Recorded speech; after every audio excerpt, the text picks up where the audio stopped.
Tonight, we step softly into a world wrapped in golden shadow where the dazzling riches of colonial Peru gleam beneath an uneasy sky.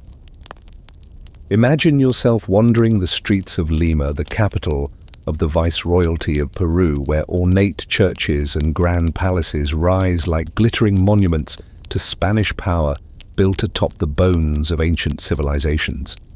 The air smells faintly of incense, mingling with the dust kicked up by horse hooves on cobblestone streets, and the murmurs of servants and merchants blend with the soft clatter of Spanish soldiers' boots. You can almost feel the weight of golden treasures flowing out of the mines of Potosi, like veins of silver and gold pumping through the colonial economy. Yet beneath this sparkling surface lies a simmering tension, a restless undercurrent of discontent that flows as surely as the rivers themselves. The vast wealth collected from the colonies enriches the distant Spanish crown, while the people here, indigenous communities, mestizos, and even Creoles born in the Americas, endure heavy taxes and social restrictions that pinch tighter each year. The chains of the Viceroyalty's rule feel golden but no less binding. You might brush past an official proudly displaying his coat of arms, only to overhear whispers of grievances and secret meetings where the idea of freedom begins to take shape. Historians still argue whether the colonial administration was ever truly sustainable or doomed by its own contradictions, but you can't help but sense that something is about to change, that the great gilded cage might soon crack. As you stand there feeling the grandeur and the grinding inequity, you realize this sparkling world carries the seeds of its own undoing. All right, now go ahead and dim the lights. Maybe turn on a fan or a soft hum in the background, something that feels like home. Nestle in, get cozy, and let's ease into tonight's story together. You drift now into the quieter corners of this vast colonial land, where the murmurs of rebellion begin to stir like a restless breeze through the Andean mountains and coastal valleys. The grand plazas and church steps where Spanish officials flaunt their power are also the places where indigenous elders, mestizo leaders, and Creole youths exchange secret glances and hushed words. Whispers of dissatisfaction grow louder, carrying tales of revolts long past and plots yet to come. You can almost hear the faint echo of rebellion in the distant hills, where indigenous communities pushed to their limits by exploitative labor systems like the Mita have risen before in defiance. These early uprisings, though brutally crushed, plant the stubborn seeds of resistance in Peruvian soil. Meanwhile, Creole intellectuals, those born in the Americas to Spanish parents, feel their ambitions confined beneath the shadow of peninsulares, the Spain-born elites who monopolize power. The Enlightenment's ideas of liberty and equality seep slowly into their conversations, smuggled in books and letters from Europe and neighboring lands. Imagine sitting quietly in a candlelit room listening to an impassioned young Creole speak of self-governance and the rights of man, ideas that seem both thrilling and dangerous. It's here in these tense exchanges that the notion of independence begins to flicker like a fragile flame. Yet historians still argue whether these early conspiracies were driven more by a yearning for true freedom or simply by Creole elites' desire for power free from Spanish oversight. Was this a genuine fight for the people or an ambitious reshuffling of the colonial deck? Here's a curious detail. Some early revolutionaries fancied themselves inspired by the mysterious Lima Lighthouse, a secret society rumored to operate under the guise of social clubs. Their true goals remain debated, but their presence adds a shadowy flair to the rebellious whispers threading through the city.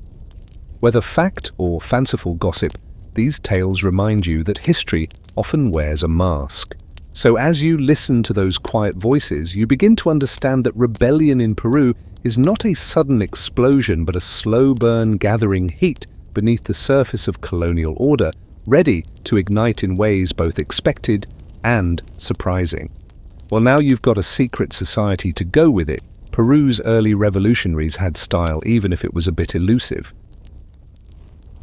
You find yourself walking alongside Tupac Amaru the towering figure whose name echoes through the Andes like a storm's rumble, a man whose rebellion would become both a beacon and a cautionary tale for Peru's future. Born José Gabriel Condorcanqui, he claimed descent from the last Inca ruler, and with that lineage came a fierce pride and a burning desire to challenge the Spanish yoke.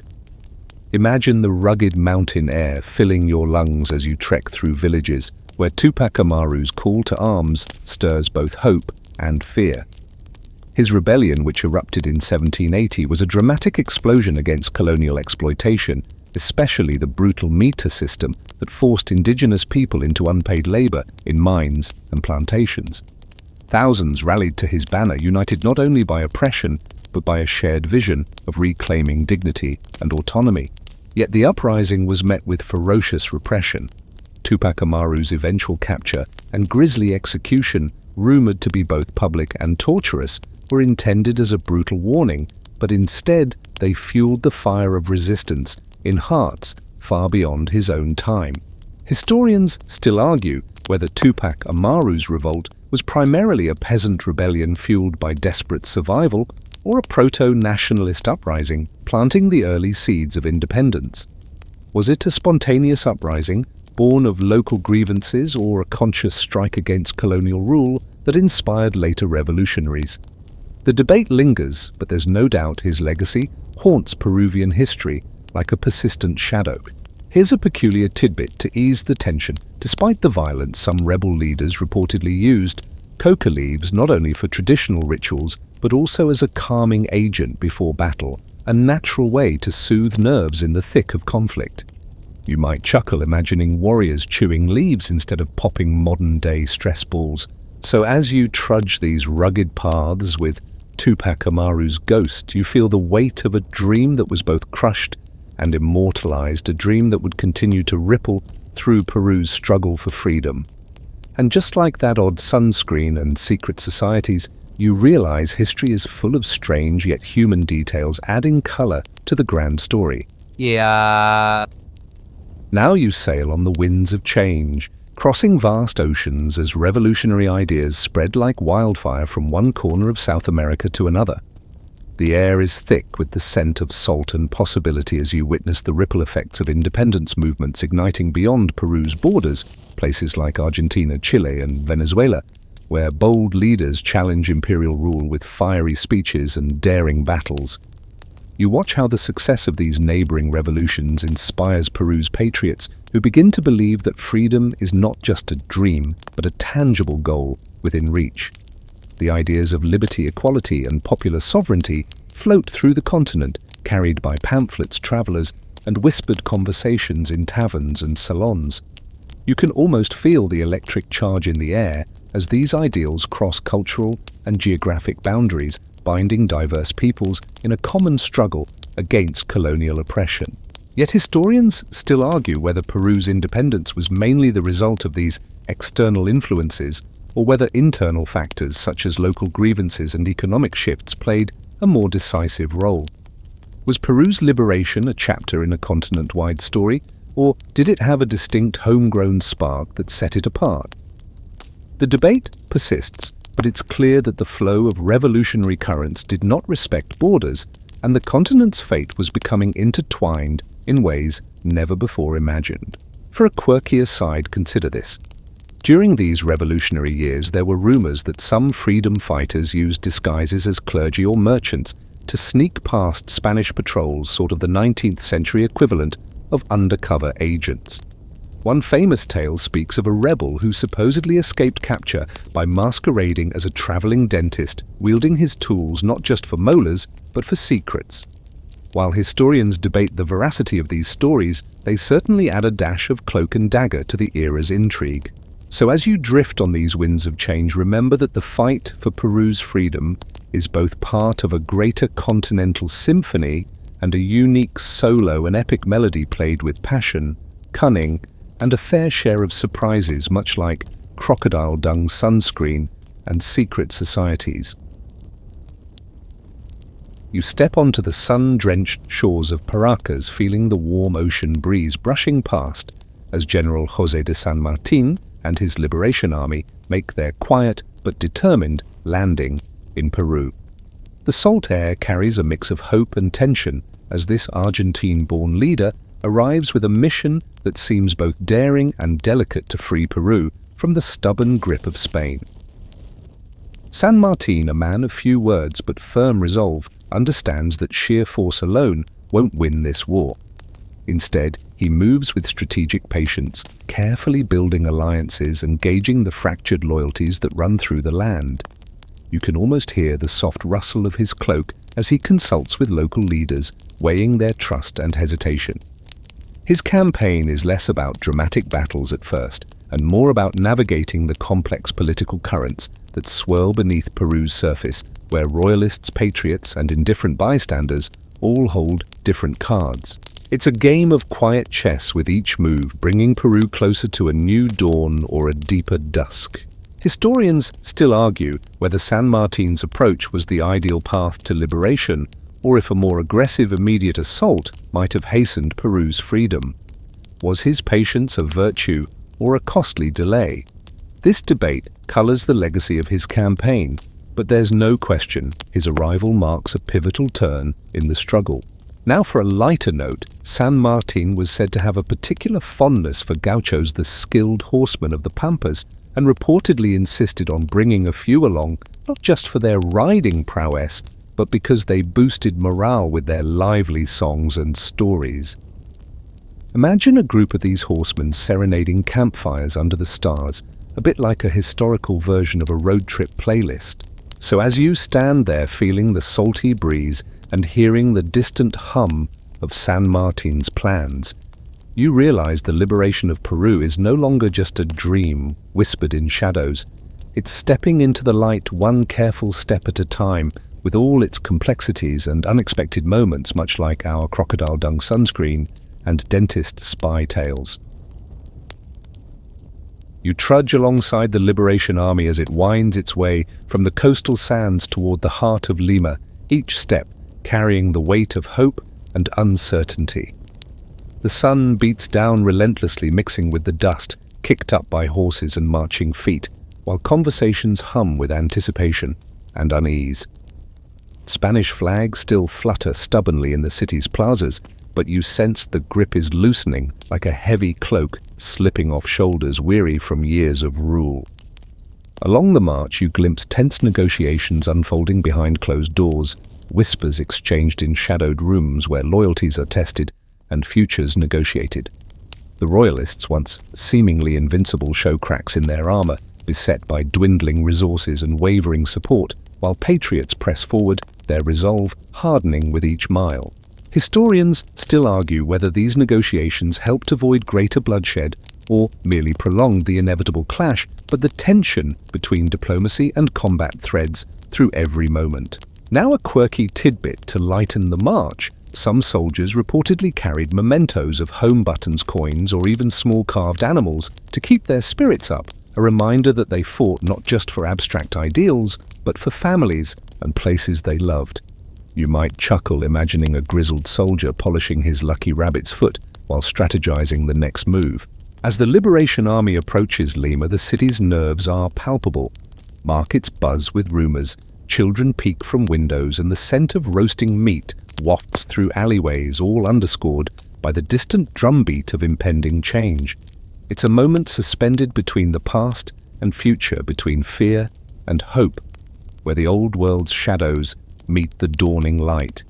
And as you walk these dusty roads, remember that even in great revolutions, it's often these small human moments, the buttons, the whispered deals, the cautious steps that shape history's course, just as much as grand battles or fiery speeches. You stand in Lima's bustling plaza, the heart of a city caught between centuries, as General San Martin steps forward to declare Peru's independence. The sun dapples through the leaves of towering jacaranda trees, casting a violet haze over the crowd, gathered in nervous anticipation. Vendors pause their calls, children clutch their parents' hands tighter, and the air hums with a mixture of relief and apprehension. San Martin's voice, steady and calm, carries over the murmurs, proclaiming that Peru is no longer a colony, but a free and sovereign nation. You feel the collective breath catch in the plaza as this historic moment unfolds, a fragile new chapter, born amidst uncertainty. Yet behind the scenes, tensions simmer. Loyalists linger unsure or unwilling to accept this rupture, while patriots debate the shape this fledgling nation should take. Historians still argue whether San Martin's declaration was a bold act of liberation or a cautious political move designed to avoid alienating powerful elites and foreign interests. Was it a decisive break or a carefully crafted gesture to manage competing forces? Here's a little offbeat fact to ease the moment. Rumor has it that a stray dog wandered into the plaza during the ceremony, becoming an unexpected mascot for the Patriots, earning the nickname Libertad. Whether true or not, it's a reminder that history often includes these odd, tender surprises amidst grand events. As you absorb the weight of the declaration, you notice the sky shifting, clouds softening, as if the heavens themselves acknowledge the dawn of something new. But freedom is never simple. It carries the weight of dreams and doubts intertwined, like the faint scent of jacaranda blossoms mingling with the tension in the air. So you take a deep breath, feeling the pulse of a nation awakening, tentative, hopeful, and alive. You mount your horse alongside Simón Bolívar, the indomitable liberator, whose thunderous campaigns sweep through Peru's rugged highlands like a storm, uprooting centuries of Spanish rule. The air here is thinner and colder, sharp against your skin as you and Bolívar's forces press into territories where royalist loyalists cling stubbornly to their fading power. The clash of muskets and the cries of battle echo against the mountains, a fierce symphony of struggle and determination. Bolívar, with his piercing gaze and unyielding spirit, pushes his troops forward not just to defeat an army, but to shatter the chains that have bound these lands for generations. Yet amid the chaos, you notice the complexity beneath the conflict. Alliances forged and broken. Local leaders with shifting loyalties and communities caught between the tides of revolution and repression. Historians still argue whether Bolívar's military brilliance alone secured independence, or if the cumulative exhaustion of Spanish forces and internal divisions played a more decisive role. Was Bolívar the singular hero or part of a larger messy tapestry of liberation? For a touch of levity amid the thunder, there's a curious tale that Bolívar once insisted his officers keep a tame condor as a symbol of freedom, but the bird had a knack for escaping and causing minor chaos, like knocking over tents or stealing food, making it the most rebellious member of the army. Whether this bird existed or is just a legend, it adds a dash of feathered mischief to the high-stakes drama. So as you ride through these mountain passes, feeling the weight of history pressing in, you realize that Peru's freedom is being hammered out not only by gunfire but by the fierce will of a people determined to claim their destiny, a destiny as wild and unpredictable as that unruly condor. You stand on the dusty plains near Ayacucho, the chill of dawn brushing your skin as the decisive battle unfolds, a clash that will echo through history as the final nail in the coffin of Spanish rule in South America. The air is thick with the tension of thousands of soldiers' muskets poised and cannons rumbling, while the Andean sun slowly rises, casting long shadows across the battlefield. You can almost hear the thundering hooves and shouted commands mixing with the murmurs of hope and fear. This is the Battle of Ayacucho, fought in 1824, where the combined forces of Simón Bolívar and his trusted general Antonio José de Sucre faced the royalist army in a fierce and swift confrontation. The Spanish troops, exhausted and outmaneuvered, falter under the relentless assault, and the Patriots' victory shatters the last significant resistance to independence in Peru. This triumph doesn't just mark a military success, it signals a profound transformation, the end of centuries of colonial domination, and the birth of a new nation striving to find its footing. Yet historians still debate whether this battle was the decisive moment itself or the culmination of broader political and social shifts that had already sealed Spain's fate. Was Ayacucho the turning point, or simply the final curtain on a long fading empire? The nuances continue to spark scholarly discussion, reminding you that history is rarely clear-cut. for a quirky note amid the thunder of cannon fire. Legend says some soldiers carried lucky charms, tiny amulets, or even handwritten prayers tucked into their uniforms that supposedly protected them from harm. Whether those charms did the trick or just offered comfort, they add a human touch to the harsh reality of war, much like the earlier rebels' coca leaves or the condor's mischief. As the dust settles over Ayacucho, you feel the quiet weight of an era ending and another beginning, a moment heavy with possibility and the uncertain promise of freedom. You linger now in the quiet aftermath of battle and declaration, where Peru, newly unshackled, begins the tentative and uneven journey of nationhood. The streets of Lima and the scattered towns still bear the scars of conflict, burned-out buildings, abandoned fields, and the lingering grief of families torn apart. Yet there is also a stirring sense of possibility, like the first fragile shoots of grass breaking through hardened earth after a long winter. You hear the cautious conversations of leaders debating constitutions, the role of the church, and how to unite diverse peoples under one flag. The indigenous communities, mestizos, creoles, and Afro-Peruvians, each hold different hopes and fears about what independence will mean. Freedom here is not a sudden burst of light, but a gradual dawn filled with contradictions and challenges, where the ideal of liberty bumps against the realities of politics, economics, and social divisions. Historians still argue whether Peru's early years of independence were marked more by promise or turmoil, by unity or fragmentation. The answer, as always, is somewhere in between. For a gentle quirk amid these serious beginnings, there's a story that the first national anthem of Peru was composed by a poet who, in true artistic fashion, claimed he was inspired by a dream, complete with a talking condor singing alongside him. Whether fact or fancy, it's a charming reminder that even in times of upheaval, imagination and folklore weave through the fabric of history. So as you settle into the quiet moments of this new chapter, you sense the heartbeat of a nation awakening, uneven but alive, fragile yet determined.